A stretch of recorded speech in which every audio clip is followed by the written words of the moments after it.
With WandaVision over, we move our sights squarely onto Falcon and the Winter Soldier. Welcome to the Two Dudes Movie Podcast, where we discuss Disney's unofficial sequel to the hit movie Frenemies.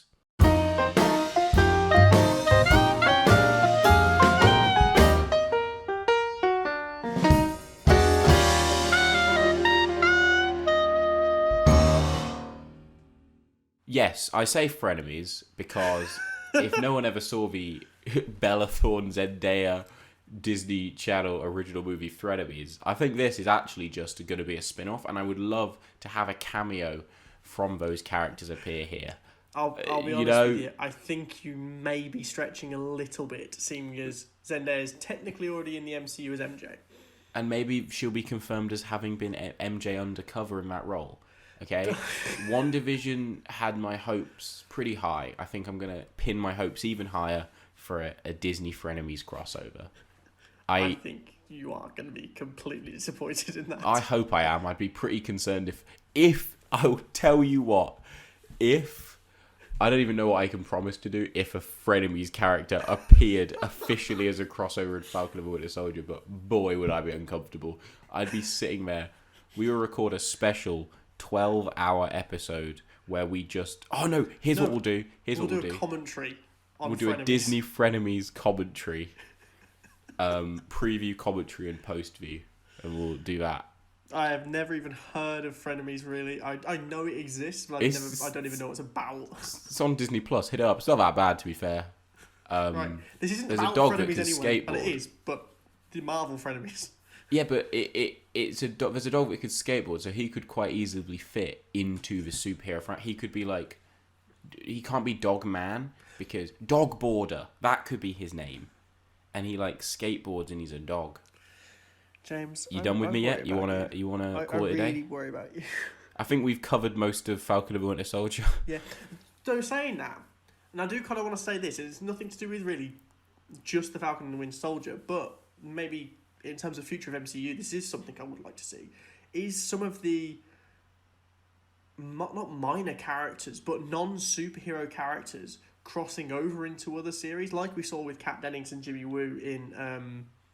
So what you mean is you'd like them to do Kat Dennings and Jimmy Woo?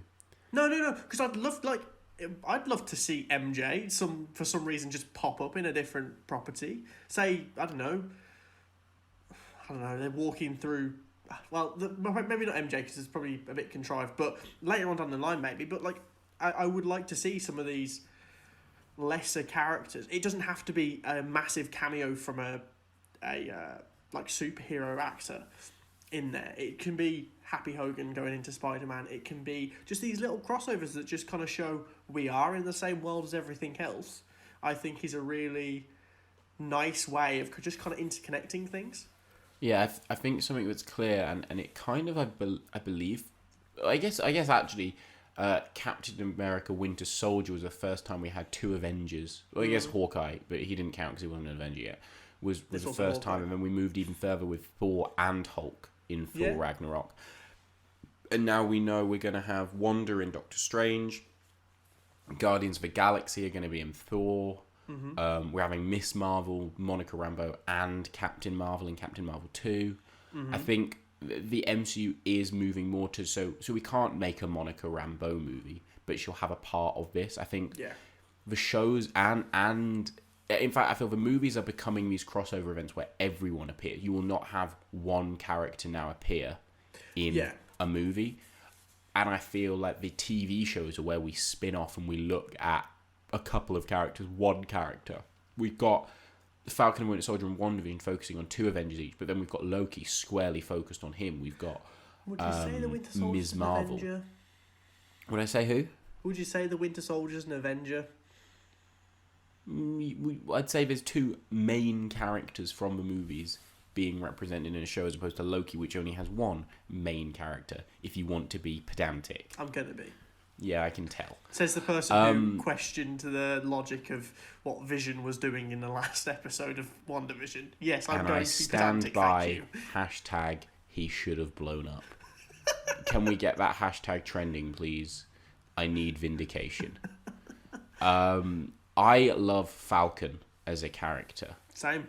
I love Anthony Mackie. I think he's brilliant. I think Anthony Mackie has been burdened with being Chris Evans' side piece for too long. I mean, it's not exactly a horrible role to have. No, but I think he is excellent. I think he makes the role existent, if you will. And I think the MCU is pretty good across this. The MCU is pretty good about this across the board, which is where they make characters that could feel insignificant or undervalued have that intrinsic value to the character around them. You have Falcon being the Hawkeye. What Hawkeye was to Avengers, Falcon was to Captain America, in a way that he would just follow and support him and be that sort of... He would always question, but whatever decision Cap made, he'd be there to support him. Yeah, no, I think the other thing that Anthony Mackie also brings to it, and I think actually this is something that, as you say, Marvel have done quite well in general, is making these maybe characters that have been portrayed a bit goofy or very different in other series, say Falcon, for example. I remember my first... I can't remember if it came out after Captain America when the Winter Soldier, or whether it was beforehand, but always remember the Avengers TV show from like... It might have been 2013, 2012, where Falcon was in it, and he was a tech genius, and it was very much... He was Tony Stark's protege, but he was kind of a bit of a nerd. And seeing that version of Falcon, and then seeing the version of Falcon we have with Anthony Mackie, he has made a character which, for me, always came off a bit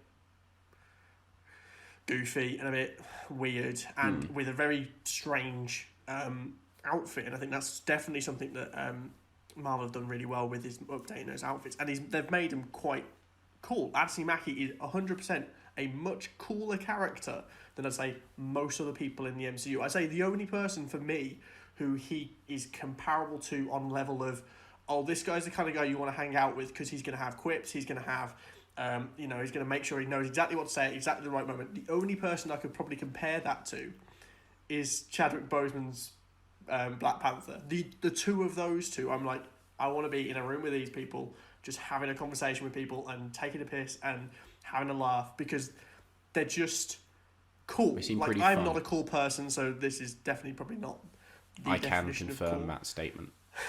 But like, Anthony Mackie has genuinely done that, and I think it's going to be really interesting. I think he's the perfect character to place alongside the serious stoicness of Bucky Barnes. And I think that, like, if you go back to Civil War, that their relationship on screen and off screen is just one to be admired. And I genuinely think this is going to be another amazing showcase of some brilliant acting. And just some, hilarity, I reckon, at points.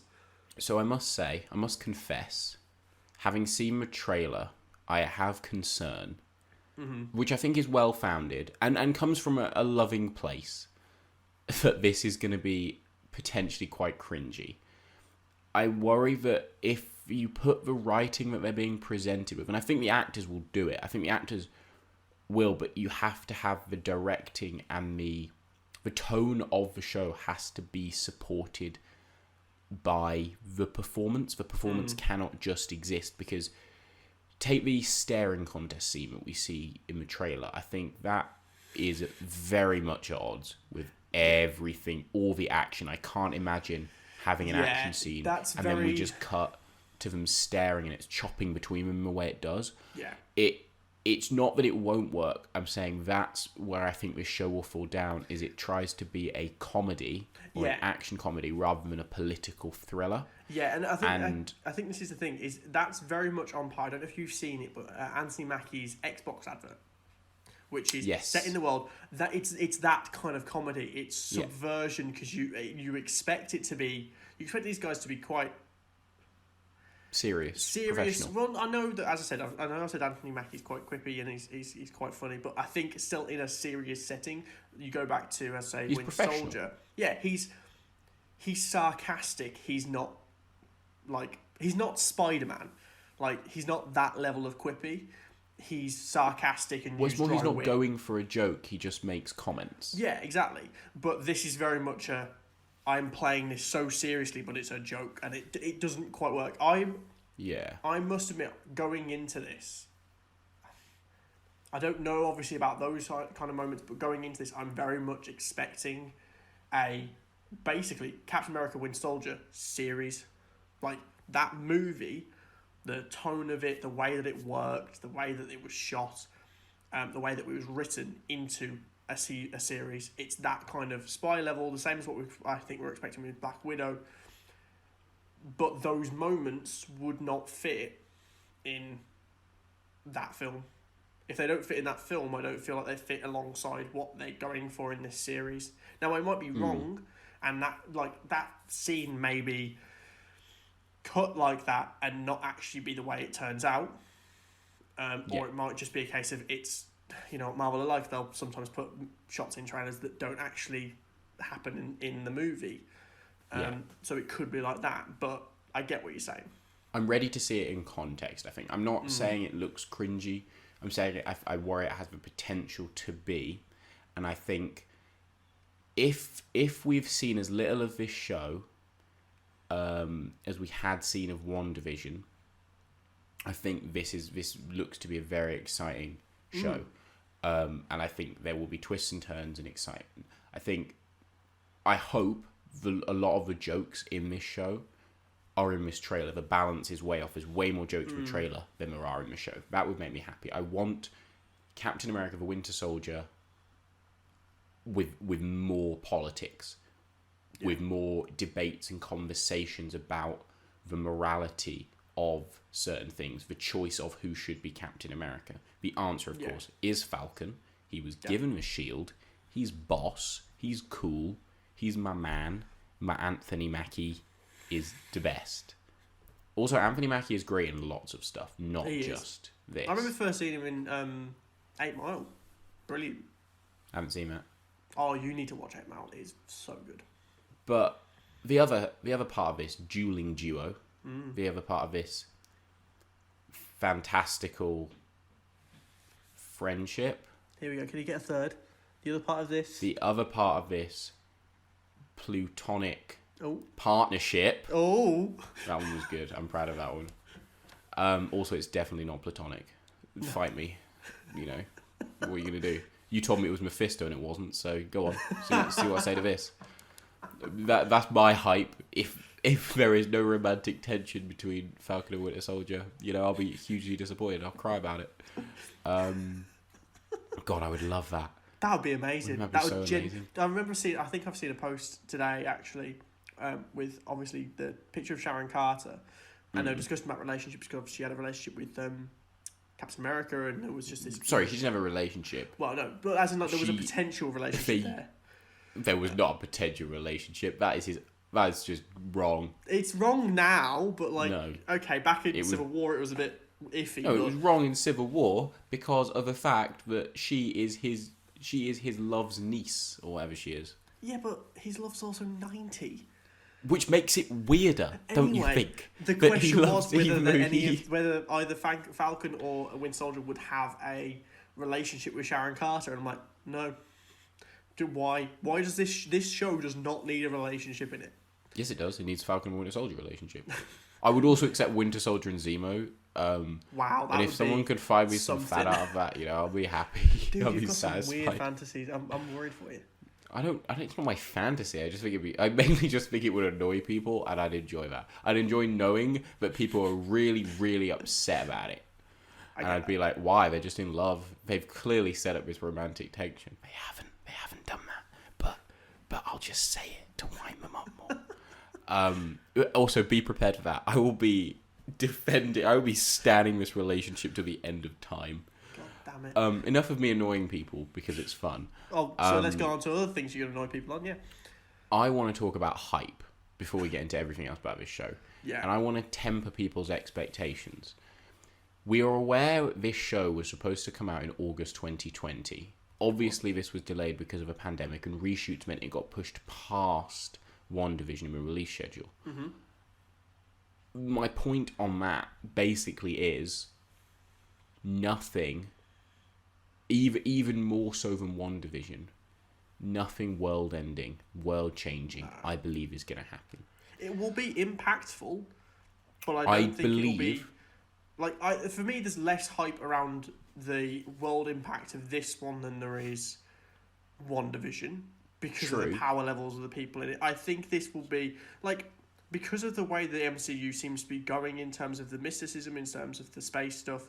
I do believe that a lot of the Earth stuff is going to be more, not subdued, but it'll be more at home based kind of thing. Like it's the level of comparison, I'd say, from your friendly neighborhood Spider-Man to your Iron Man. The threat levels are going to be lower, the impact's going to be lower, but it will still be a really interesting addition to the MCU. Well, I think, and I said this with WandaVision, that WandaVision, you could basically cut WandaVision and have a scene, and yes, you lose all the character development, but in terms of plot development, nothing will change. And I feel exactly the same about this show, but I feel this show will handle it better because... There's no expectation of it? No, because what I think the end point of this show, which will be, we will get Falcon, because I believe it will be Falcon as Captain America, and I believe he will be in his Captain America suit by the end of this show. What if they doesn't change the continuity of movies, because at the end at the end of Endgame, Falcon does become it. And I think Zemo will end up in prison again, sort of thing. Or maybe still on the run, but I think wherever Zemo is, either you think he's in prison at the end of Endgame, or he's out at the end of Endgame, will stay exactly the same. The velocity of this series will be zero, sort of thing. It won't. This will be an adventure this will be an adventure they refer to as remember that time we went to Budapest? Yeah, kind of like comics, how they work. Yeah, but it's like Budapest in the MCU, but rather than it being non-existent, it will now exist, and so the TV fans will be, that's that show they're in, and movie fans will then be pushed towards this external media going, I want to see more of Falcon as Captain America, I'll watch this show. Almost like signposting, Yeah.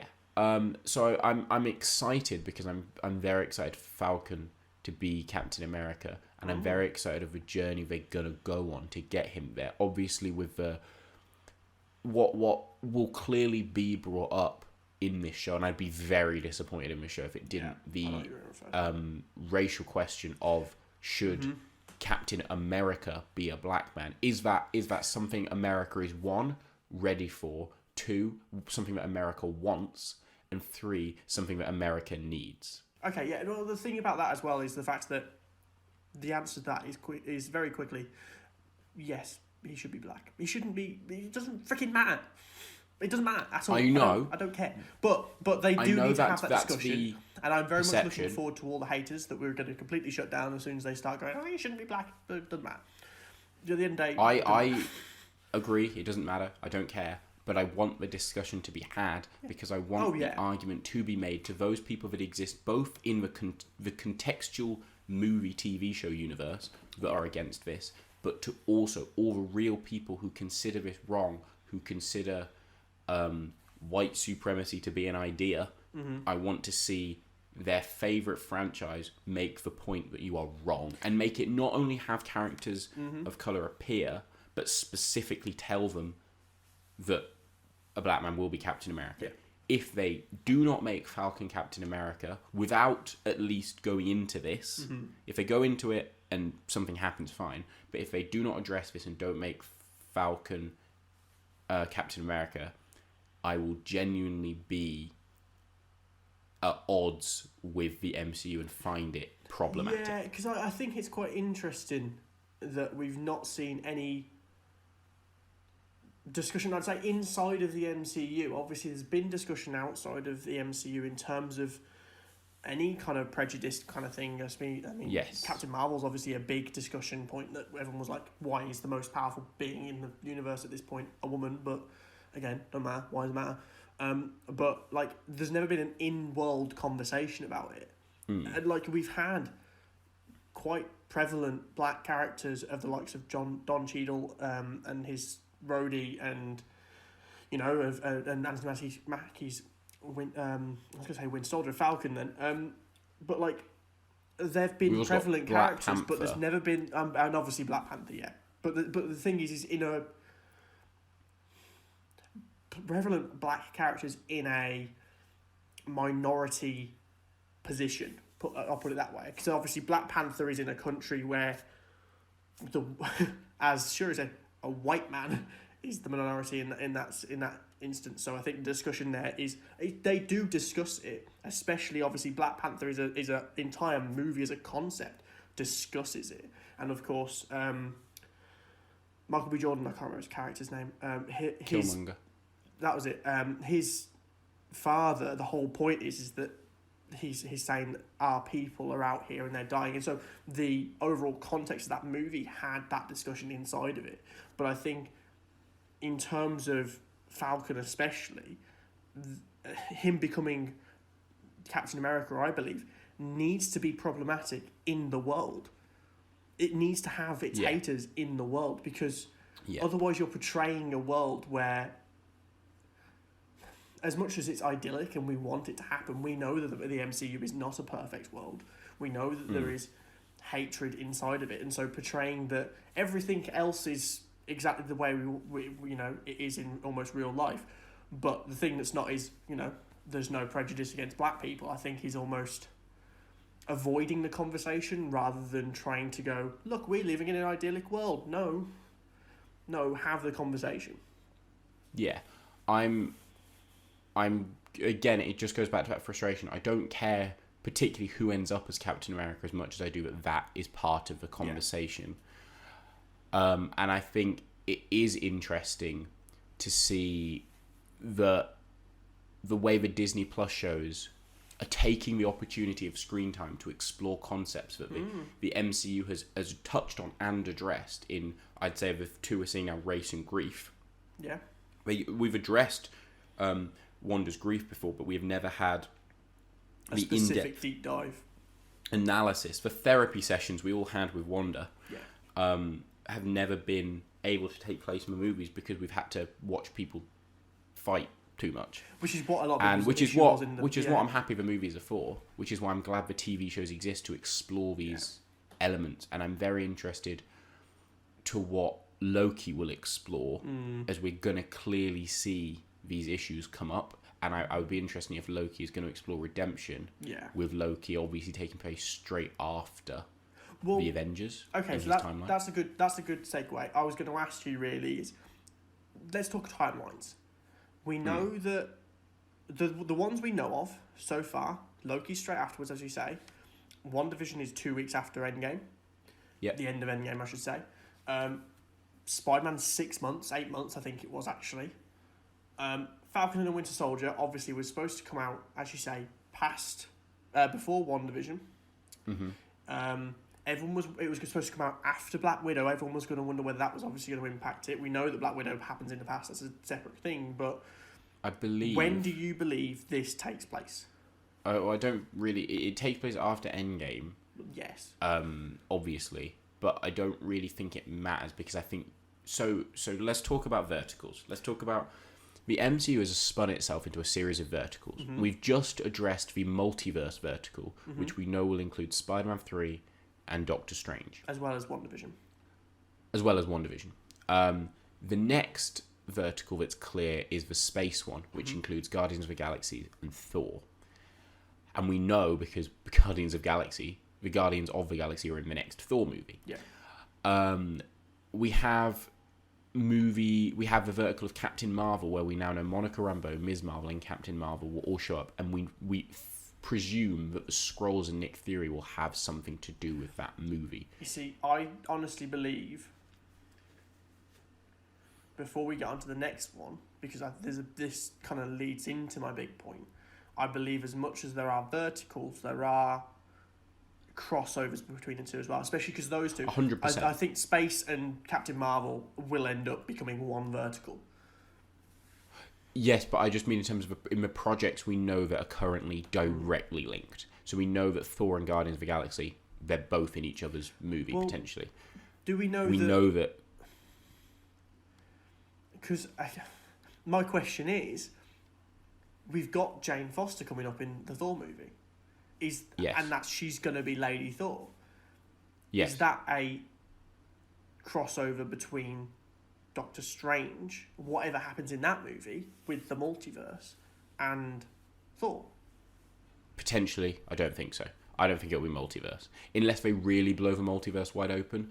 But then I don't think we've heard enough about other potential multiverse characters for it to be so. We'll see. But I do think we're whether there's crossover, whether it be Monica Rambeau crossing over to that one and stuff, there are clear story arcs that are happening. Yes, no, I get it. And that's what I think the verticals are. And I think the last one being the Earth vertical, which, from my understanding, starts in Black Widow, will continue into Falcon and Winter Soldier, and carry on into shows, potentially She-Hulk, but more specifically Hawkeye.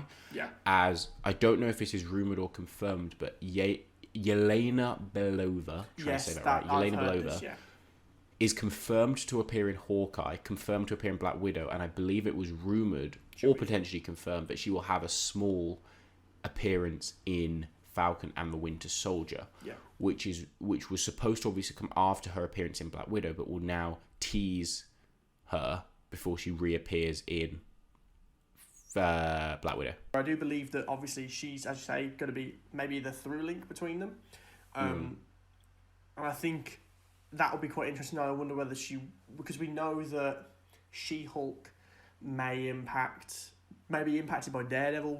There's obviously a load of rumours that happened there. We don't know if She-Hulk, and obviously Moon Knight's going to be happening. Is he going to be a member of S.H.I.E.L.D.? Because there's been quite a lot of affinity there in the past. And I do believe and I think this is where it comes into it. The Earth arc, I believe, is still not going to be one particular thing, because I think obviously there are still going to be movies based in Earth that aren't going to be part of that. Say Ant-Man Quantumania, you've got Black Panther 2, and obviously whatever happens obviously with Spider-Man and stuff, we don't know what's going to happen there, but I think there's going to be those impacted. And I think this is the thing with Falcon and the Winter Soldier, and this is why I think it does matter where it is in the timeline, is because in a space of a year in the MCU, you're going to have WandaVision, Spider-Man 1 and Spider-Man 2 and Spider-Man 3 and Multiverse of Madness, as well as then Falcon and Winter Soldier. It matters where that is placed, because if it's before WandaVision, there'll be references to what might be happening there. If it's after WandaVision, there'll still be references there. If it's after Doctor Strange, it's going to be massively impacted. And I think this is where the thing that we spoke about at the top of the show was just this idea of who's crossing over into what might be impacted by it, because Marvel are now in a very tricky predicament where they can no longer sort of, because of Endgame, they can no longer just sort of say, oh, well, this other character was off somewhere else like they did in Spider-Man.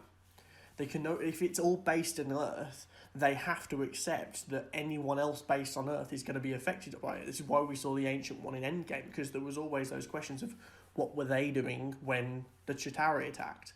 And I think this is where Marvel are really going to have to play careful, because as we know, the hardcore, and it's important to say the hardcore Marvel fan base, because as we said last time, casual fans don't really care, but the hardcore Marvel fan base will be nitpicking exactly what else is happening meanwhile in the other parts of the MCU, and probably sort of going, well, if that's happening somewhere else, what? And that's supposed to be universe shaping or massively impacting on the entire Earth, why hasn't that impacted this show?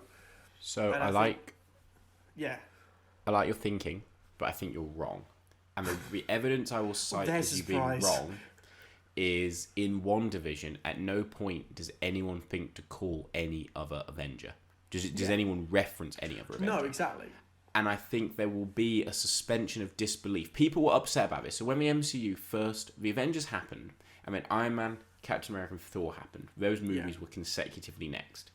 And people were like, well, why doesn't Iron Man, call up, like, Captain America? Or why doesn't Captain America tell Iron Man to, like, see where Hydra's at?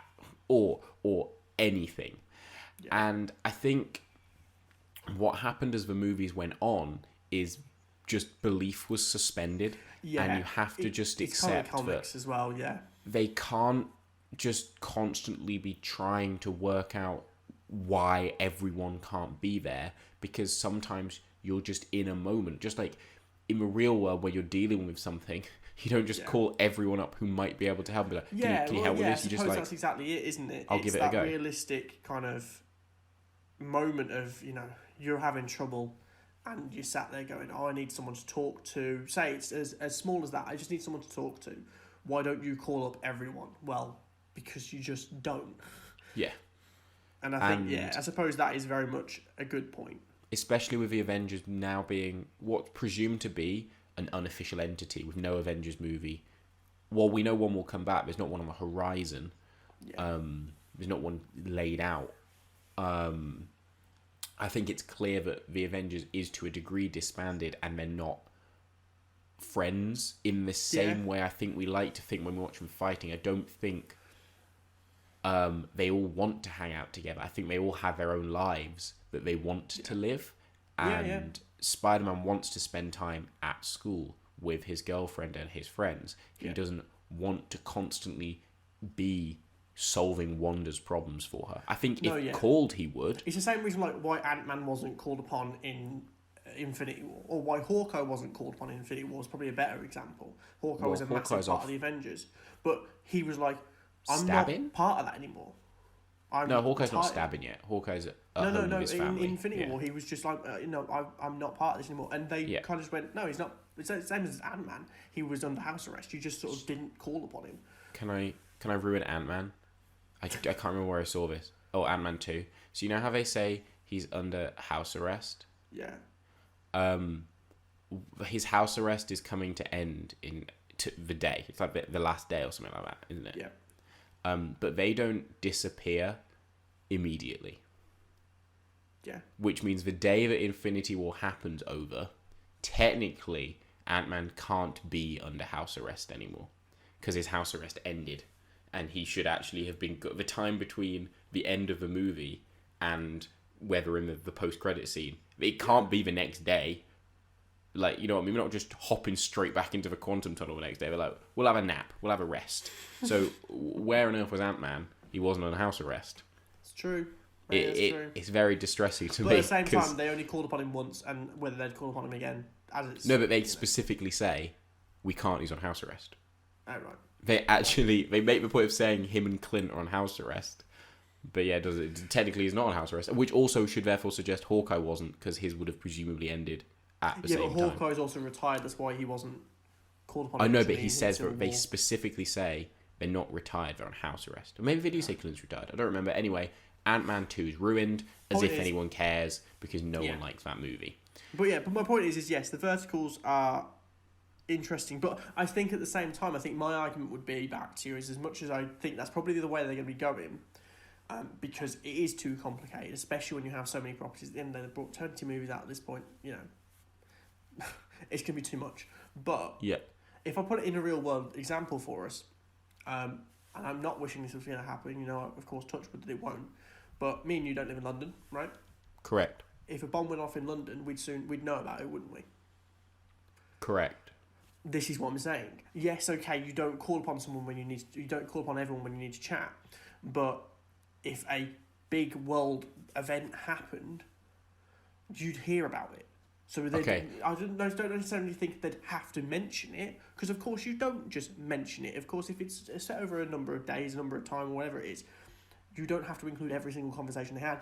That's how you create The Room by Tommy Wiseau. Too much in it. My point is that if there was a big... So if this is set after... Obviously, WandaVision's a separate thing because it was almost contained. Mm-hmm. But if this is set after Multiverse of Madness, there needs to be either a reference to it in this or an explanation as to why it's not in this in Multiverse of Madness. So this is definitely set before Multiverse of Madness. 100%. This is set... Definitely after WandaVision, obviously, but presumably before anything else is going to happen. Okay. The point I would make on there in terms of would you have to reference it? We know that Wanda set off this hex and blah, blah, blah, blah, blah. Mm-hmm. Is that referenced in any way in Spider-Man Far From Home? Well, no, because this is what I'm saying. WandaVision is different because it's contained.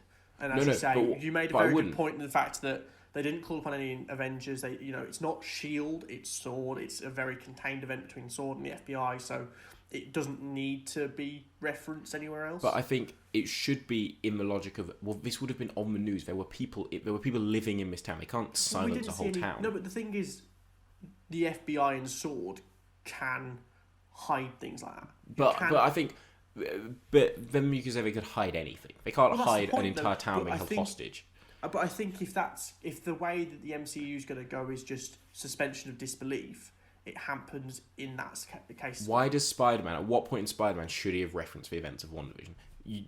I think I'm not. There isn't a reason for him to. He doesn't need to, so why would he? I don't think, if Doctor Strange opens up the multiverse and Doctor Strange is off hopping between realities, I don't think it needs to be referenced in Falcon and the Winter Soldier, even if it was after, because, well, they've probably talked about it, but now they're on a mission. Now they've got bigger things to talk about. No, but what I'm saying is, but going back to the original point, which I kind of think is almost lost at this point, is I think that its place in the timeline does matter because of all these things, though. I don't think it matters where you place it. It doesn't need to reference any. No movie has had a big enough event, or will have. Yet. Okay, but I don't think anything in Doctor Strange is going to be big enough or affect the real world enough to impact them that they'd be talking about it still over a certain amount of time. Yes, if you take Winter Soldier as an example, when all the helicarriers fell down, but Tony probably did call up and was like, "Yo, what's happening over here?" And it was referenced in Spider-Man as well. Spider-Man Homecoming referenced. Yeah, because 3 helicarriers falling out the sky. When they were going into Washington, they went past the Triskelion development site. Yeah, but it's not. But no character. They didn't say, "Oh, that's why Captain America did this." In the movie is what I'm saying. But why does? I think, but that's only because they went past Washington. Yeah. If they hadn't have been in Washington, would they have referenced it in any way, shape, or form?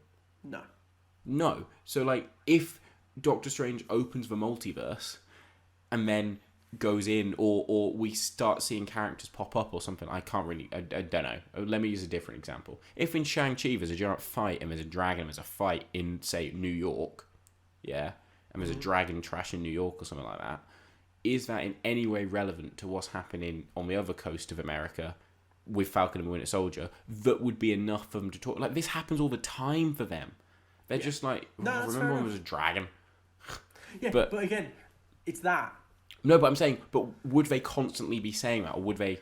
No, do they need to? They wouldn't constantly, and I don't think they need to. And this is what I'm saying is they also shouldn't ignore it. Yes, they should. No. We'll move past this at some point, guys. I do promise that we will. This is the rest of the podcast. This is it. This is what you get. What I'm saying is, if the writers are going to write something and they're going to, I don't know, as you say, go past New York, or if they're going to have it so that they're talking about the Avengers or talking about the crap that they've seen, as you say, I think it would be pretty strange to have them sort of talking about this sort of thing and not reference where these big events have happened. Which I agree with. But I'm not saying they should have that moment, but what I'm saying is if they did have that moment, and this is why it matters where they're placed, if they did have a moment like that when they're placed if a massive event happened in Multiverse of Madness, and this is placed after it, and they have a conversation in the series about all the crap, weird stuff they've seen, if they didn't reference it when going back to this series, it would be strange that they hadn't mentioned it. And this is my point, is why I think they're not going to reference it, is because then there will be... And so Marvel has shot himself in the foot time and time again by trying to explain everything. And I will point to my example of Spider-Man Homecoming, which has a tag that says, I think it's 7 years ago or later, whichever way around it is. 8 years later, yeah. 8 years later. But that movie cannot have taken place 8 years later. And Kevin Feige has since come out and said, we may have just put the wrong number in. That's literally what it is. They just said that's the wrong number. Yeah. Because people like us are going to sit and we're going to say, well, it's 8 years later, which means Spider-Man Homecoming actually takes place after Endgame, which means Spider-Man won't appear in Endgame because of this, because of this, because of that.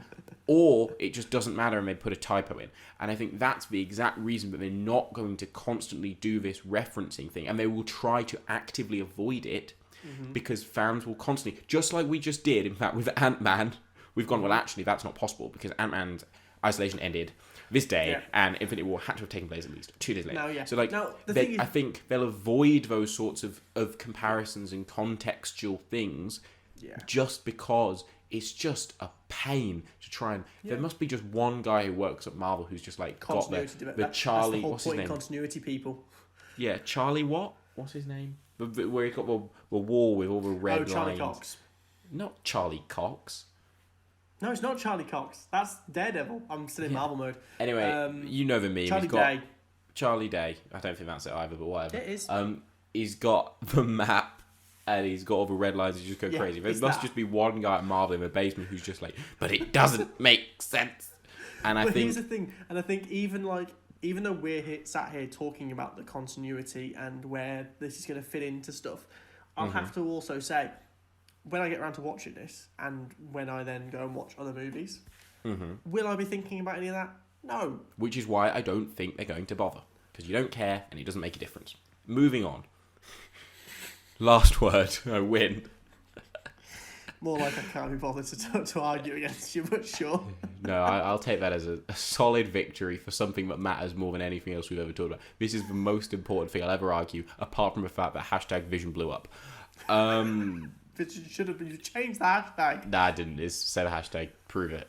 I don't know if there's an audio recording which you can prove it with, but you know, get away, get down. If to be fair, if you went to the effort to rewind this episode and prove it, you deserve whatever dig you get at me. Anyway, Zemo is a beautiful character. Quick 180 there. Yeah, he is, and I think it's going to be a really, I love. Is it David or Daniel Brawl? It's Daniel. Daniel Brawl. It's neither of those. I said Daniel. Oh, I thought you said Damien. Anyway, I said, is it David or Daniel Brawl? Anyway, he's a very good actor. I think the first time I saw him was in Rush, which is a film about Niki Lauda, who's an F1 driver, and James Hunt. And that also had Chris Hemsworth in it. And it was really good, and he was an amazing actor in it. When he was announced as Zemo, it was brilliant. I kind of hoped we'd see more, not of a comic accurate, but more of this guy is a big, like one of Captain America's big adversaries. Adversaries? Anyway. But it seems like we're getting it now, especially with a more comic accurate mask. That's quite cool. I think I've seen a fan theory out there, and it's important to say this is a theory. Don't hype yourself up too much if this isn't the case.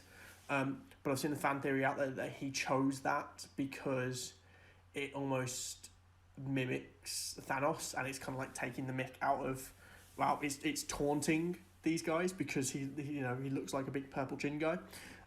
That would be very quite clever. Interesting. Yeah, and it'd be certainly akin to his character of just trying to get psychologically to these superheroes. I think it's very important that he's also the adversary here because, if you think about what the question we've kind of put forward of, what might happen with the Captain America mantle, I think he's very much the person who would be opposed to that. And I think he'd be very much a person that goes, we don't need more of these super soldiers as we saw in Civil War. So I think it makes perfect sense that he's the person they bring forward rather than try and bring in another villain. I'm very excited for an MCU villain to finally reach the ranks of Kingpin and the Purple Man from the Netflix shows in terms of not just the development they have, but the psychological warfare, if you will, that they inflict. And I think the Purple Man is obviously a much more clear example of psychological warfare, but I'm excited to see time spent on Zemo. I would love if in the same way we had a S.H.I.E.L.D. episode in WandaVision, if we had an episode that looked at Zemo. Flashbacks be made, I'm not really interested in those because he's just a sad old man. What I'm interested in is just seeing how he got out of prison, how he got to where he is, the thought process that he develops, and I love that sort of cerebral thinking that they've used a lot with Vision. I would love to see that with Zemo, and I think that's what makes him a specifically perfect villain to be chosen. In the same way Purple Man was fantastic for Jessica Jones, and Kingpin was fantastic for Daredevil, because Jessica Jones and Daredevil can punch you to death. Yeah. They will fight and they can go round after round after round. And they did very well to show that in the series. Yeah, but Jessica Jones is defeated because he gets in her head. And I think the same with Falcon and Winter Soldier specifically. They're not necessarily the smartest or most intelligent or most cerebral MCU characters we've got. And I think to put them up against a villain who is outthinking them at every turn, so they can punch as many bad guys as they want, but they can't outthink him. And I think in the way we saw Zemo go, oh, there's secret Hydra guys, there's some secret guys who are all trained, they're all Winter Soldiers, there's lots of them. And Winter Soldier believes that's what Zemo's plan is to wake up these Winter Soldiers, and that's the sort of path you're led down for that movie. And then you get there and he's like, nah, they're just dead. Nah. No, he just hates them. But I think I think that's the thing, is we see him get inside of people's heads, especially like Winter Soldier. I think Winter Soldier is a very psychological character just because of the way that he was almost created.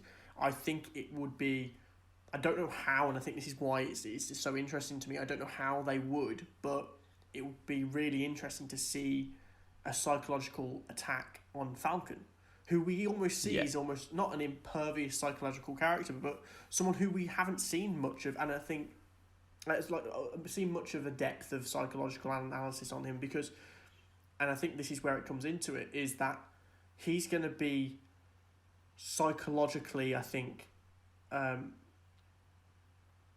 sort of like delved into in this series, as we've said, because of the race stuff. It is a lot of the time a lot more of a psychological, mental issue that people have, like, feel. It's you know, that prejudice against someone, it makes you feel something. Obviously there are the physical sides of it, but a lot of it is a mental side of things. And I think having that, and then having a character that, as you say, is more of a psychological threat to these characters, I think is a really interesting decision to make. But I think as well, it shouldn't be blown over that this is the first time, I believe, that we're seeing a villain return to the MCU, other than Thanos, which had a two-parter. No, we've seen I guess Loki, but as a main villain, like Loki never returned as a main villain. I think you could argue Ronan, because he returns in Captain Marvel as a flashback. It's I know he's not. Well, he does. No, he does blow. He says he's gonna blow up the Earth. So you know, bad guy. Yeah, but I suppose Ronan may be the other occasion of it, and Lee Pace again is amazing. But again, that's a flashback. You're right. I think this is the only time we've seen moving forwards. Yeah, a villain returning. And returning as well. It's not like a reintroduction of the character. It's not like a like we had with Red Skull. Like it's in a different kind of form. He has been captured. This is very much comic accurate. He has been captured and imprisoned once, and now he's back. Broken out. Yeah, I really. This is one of the things that I feel, to me, has been what is missing with all comic book adaptations. Trying to get that word out. Is one of the things I love, because I remember watching cartoons as a kid, and you'd see characters return. So they've had one fight against this character, and then they're back again, or they're back again with a different plan, and you see these giant villain prisons. One thing I'm desperate for in the MCU is to have a prison where they put all these villains that can lead to a giant. Seen. So they don't need to recreate a new one. Yeah, put them in there. The raft. That's the raft that already exists, and I love that. Oh, I can't remember what it's called, but Ant-Man has created a prison which is like a tiny prison. So everyone's shrunk down in it. So you can't escape because you're tiny if you escape. And the Fantastic Four has is it the negative zone that he puts them in? Yes, I believe it's the Phantom Zone in DC. And then the Superman. negative zone in there, and there's a prison in there. So even if you got out of prison, you're still stuck in the negative zone. Anyway, I love the prisons, and I love the breakout episodes where people break out or characters work together within the prisons, or a hero has to go and visit the prison to get the information or the idea that they need, and it's the reason cameos why Arkham's galore. so good. Give me Arkham Asylum. I dare you. Double, triple, double dare you. I think they will. And put Calendar Man in it. That's different. And then I'll be happy.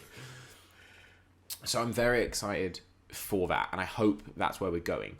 The other thing to talk about with Zemo is the Thunderbolts, which is the rumoured storyline which will thread these stories together, with Thunderbolt Ross appearing definitely in Black Widow, potentially appearing here, and maybe Hawkeye, and Yelena Belova being the other thread between them. Potentially I think they he'll will take... appear in She-Hulk as well. There you go. Potentially they will She-Hulk, take... isn't he? The Abomination is in She-Hulk. Potentially they will take Zemo and maybe Winter Soldier, maybe Falcon, but he's Captain America now, to be Thunderbolts, which are sort of... They're not out and out villains. They're much more anti-heroic, is my understanding. But they kind of do Suicide things... Squad. It's kind of like a Suicide Squad. Yes, that's the way of describing it. Well, They're are like they a some kind of Suicide Squad? I meant to actually. So that might be somewhere good. The last thing I want to talk about, because I feel it has been robbed of the coverage it deserves, is, I believe, now I'm going to botch this, Wyatt Russell. Yeah, as playing US agent. US agent, I was going to say. And I believe that's his name. But he's playing the new US government affirmed Captain America. Mm-hmm. Wyatt Russell, if you haven't seen his Black Mirror episode, it's amazing. It's a weird VR horror thing. And it's, well, look, it's anyone not who's VR, a son of it's AR. Kurt Russell is going to be good. Yeah, it's just fantastic. And so he has been very much sidelined in the promotion. I think in the same way, if you will, Hayward was sidelined in the promotion. We didn't really see... I don't even know if we saw any of him in the trailers. No. But this huge character exists, and I just hope that he does something good, and I hope he's more of a physical adversary. Potentially, and I think this is a reach, this might be the biggest Mephisto thing that I've seen rumoured, which would be that he's part of what is at least a form of the Weapon X program. That'd be cool. I mean, I don't think it will be, but that'd be cool. Yeah, well, I don't think it would be called Weapon X, because Weapon X is Wolverine, isn't he? In which case... Yeah, because you have, like, Weapon 11 and stuff like that, yeah. So he would just be the Super Soldier program. But yeah. I believe it could be a way of spinning off into that and finding our way to add Wolverine somewhere down the line. Do I think any of that will be confirmed or appear here, other than maybe a tiny Easter egg? No. Yeah. 100% not. It would be a tiny Easter egg at best. I don't think it's beyond the realms of possibility, because if you look at... So I think if that would be the case, it'd have to be... That's where Thunderbolt Ross comes into it. I think the Super Soldier program, because that's where, like, we know in the Incredible Hulk, before Captain America even came out, that was what he was doing. He was trying to replicate the Super Soldier serum, and he decided to try and use radio waves, gamma radiation instead of anything else. But anyway, like, I think it's not beyond the realms of possibility, because I think that's very much, I hate to say it, a governmental agency's thing to do. Yeah. Like we see with Hayward and Sword, is that it's trying to recreate a weapon. I wouldn't have been surprised, really, like, if that was a precursor to this, or if that was another trial. It's almost like the government had turned around to a load of agencies and said, right, we want to do this. Whoever does it first, kind of like with the Iron Man. I think this is where Armor Wars comes in. Yeah. But, like, that's another one we've not spoken about. I think that might be another part of this sort of, like, big tangent of the Earth-based things. I think Armor Wars is going to be a big part of that. But it's kind of like that. We need to replicate this technology. Whoever gets there first gets the biggest amount of cash. Yeah. And that whoever might be where gets White the Russell's government part of contract. that. Yeah. Yeah. So yeah, I don't think it will be literally named as Weapon X. It won't be. I'd be blown away if it was. I think Marvel will most likely, like they did almost with Vibranium and Adamantium, will most likely try and introduce things that are actually mutant things, or X-Men things, I should say. Yeah. Without calling them what they are in X-Men. Like, we don't have mutants, we have enhanced. Well, I kind of like the idea that... No, I would agree on the principle, but I think the way they might introduce mutants is by dropping words like adamantium and just Easter eggs like that just show they exist. So at the moment, we can't. Vibranium is allegedly the strongest metal in existence. Yeah, because I suppose that's the question. Is there's two Captain America shields, isn't there? So maybe that's the way they go. Oh, this is adamantium. Because Wyatt Russell has a Captain America shield. Yeah. Is that the same shield as? I assume so. Do you reckon it gets confiscated rather than? Yeah, because they'll say it's government property. Because remember, they took it off him in Civil War because it was government property. Is it the same shield though? As what? The one that Captain America had. Yes, Captain America gives it to Falcon. They're going to go to Falcon. That's one from Captain America's timeline. That's not the shield. What do you mean the shield? He takes it back with him. The one that gets snapped in half. So there isn't one then. It's snapped in half. It's not a shield then, is it? What are you talking about? It's not their property then, is it? But do they unless 2 points, unless it's repaired to become that shield, because to be fair it must have been, because there isn't lots of vibranium knocking about, and 2, they don't necessarily know it's that, and they might just take it anyway, and if there's lots of men with guns at the door, you probably just hand it over, you know what I'm saying? Yeah. I think it will be confiscated unless it's not confiscated and Falcon, rather than take that one off him, uses his own, and maybe this would be cool. His obviously isn't made of vibranium, so it is smashed by the vibranium one, and that's when he's like, I'm Captain America. That would Wyatt be a cool, Russell, go cry to your daddy, Kurt. Cool. Anyway, Falcon and Winter Soldier is looking pretty fine. I think we're at an interesting place because we're sort of now just exploring Phase 4, and the movies are constantly, and we'll see where Black Widow ends up, constantly being pushed. We inch closer, and then they just yeet a year later. I don't know that Black Widow can take another push. I think just put it on Disney Plus with Premier Access. You'll make loads of money. Deal with it. Yeah. Falcon and Winter Soldier is going to be good. We're going to be covering it at the very least fortnightly, if not weekly. Will depend how much there is to talk about. So, on that note, we shall see you next week on the Two Dudes Movie Podcast, where we're discussing the Falcon and the Winter Soldier premiere. Yeah. See you soon.